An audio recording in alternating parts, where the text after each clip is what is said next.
Last question to the parents directly. మేము స్కూల్లో తల్లిని తండ్రిని గౌరవించాలి, బాధ పెట్టొద్దు అని చెప్తున్నాం.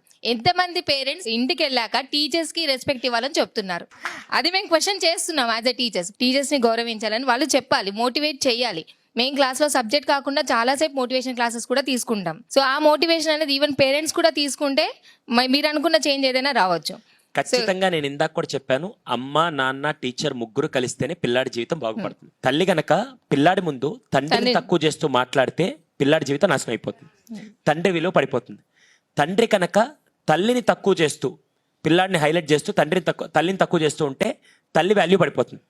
ఇదే తల్లిదండ్రులు ఇద్దరు, ఎరా మీ టీచర్కి ఇది కూడా రాదా, మీ టీచర్ ఏం చెప్పలేదా, మీ టీచర్ వేస్ట్ అనే డైలాగులు వేడుతూ టీచర్ని తక్కువ చేస్తూ మాట్లాడితే నేను హీరో అవుతా, కానీ అక్కడ ఆ అబ్బాయి దృష్టిలో టీచర్ వాల్యూ పడిపోతుంది. 200% ఇప్పుడు చాలా సందర్భాల్లో ఈ తల్లిదండ్రులు చదువుంది వాళ్ళ దగ్గర, ఇంతకుముందు రోజుల్లో టీచర్కి వాల్యూ ఇస్తూ జాగ్రత్త టీచర్ చెప్తా జాగ్రత్తగా ఉండు అని చెప్పి టీచర్ యొక్క రెస్పెక్ట్ ఇంట్లో పెంచుతున్నారు. కాబట్టి స్కూల్కి వచ్చాక మనకు ఆ రెస్పెక్ట్ ఎక్కువ ఉండేది, ఇప్పుడు అది తగ్గుతుంది. 200% మీరు అడిగిన క్వశ్చన్ అయితే ఇది ప్రతి పేరెంట్ ఖచ్చితంగా మిమ్మల్ని మీరు అడగాల్సిన క్వశ్చన్.